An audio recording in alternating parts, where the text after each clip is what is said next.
хотел бы обратиться также и к нашим соседям, братьям, балкарцам и карачаевцам. Версия о том, что черкессы радовались, когда балкарцев и карачаевцев вывозили в депортацию, это ложь и провокация. Никогда кабардинцы не радовались, когда в Казахстан вывозили балкарцев. Если бы в этом была бы хоть доля правды, посередине Терского района не было бы такого благополучного села, как Новая Балкария. А в большинстве кабардинских сел есть балкарские кварталы, и они прекрасно, мирно живут там вместе. Мы должны помнить своих предков.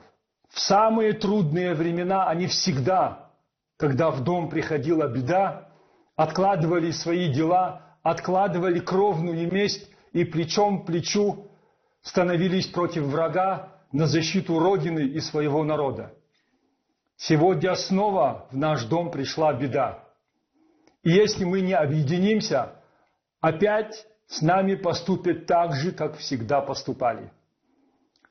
Сотни малочисленных народов в России, особенно за Уралом, исчезли в результате колониальной российской политики. Нам удалось выжить. И удалось нам выжить благодаря единству, благодаря тому, что наши народы всегда друг друга выручали. Давайте подумаем, давайте объединимся еще раз, давайте будем достойны своих предков. Ассаламу алейкум. Тхам дигаузинша, тхам гужаугутхуиш.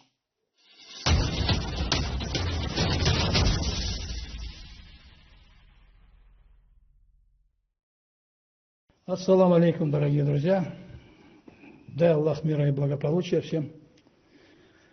Посмотрел ролик Ибрагима Яганова, видеообращение его к карачаево-балкарскому народу, где он призывает объединиться перед общей бедой с адыгским народом, и где он бедой называет политику Российской Федерации и российскую власть.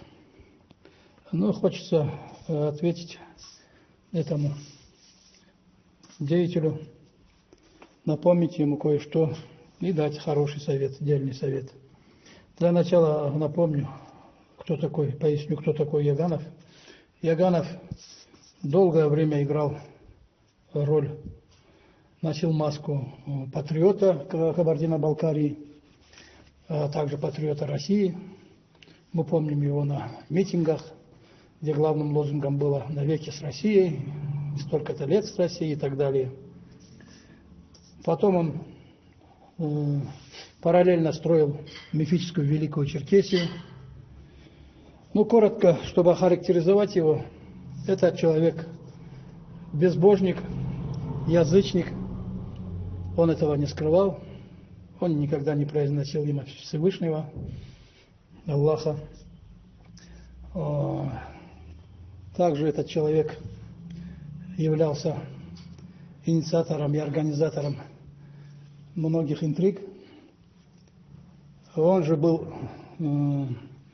организатором, мягко сказано, провокатором кенделенских событий, одним из главных действующих лиц, когда в Кенделене организованный Ягановым конный переход не перерос в межнациональное противостояние, и только лишь благодаря вмешательству федеральных властей и спецслужб этот конфликт удалось остановить. У Яганова можно много чего вспомнить из прошлого. На сегодняшний день он на сегодняшний день предатель Родины. Он трусливо сбежал за границу и сегодня продолжает оттуда вести свою антироссийскую пропаганду.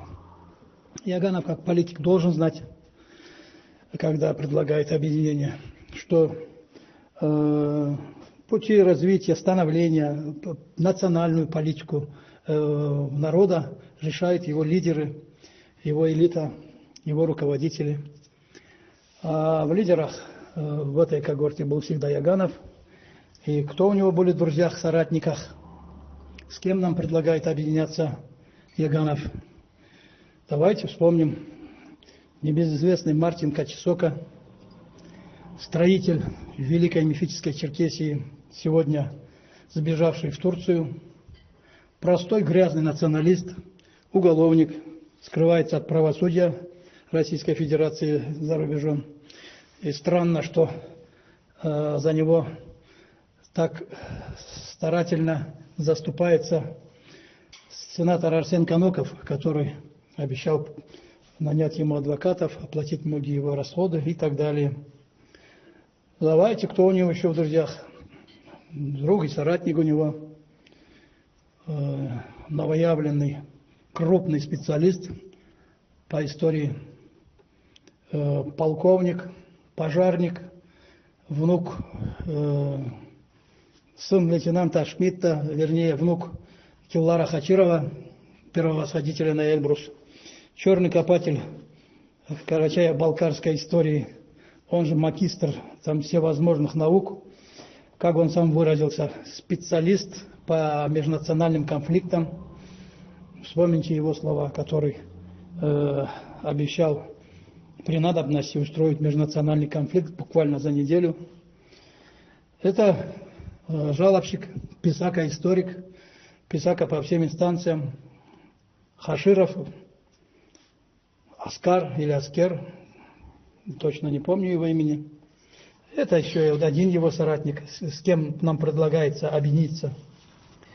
С кем нам еще объединяться, гражданин Яганов?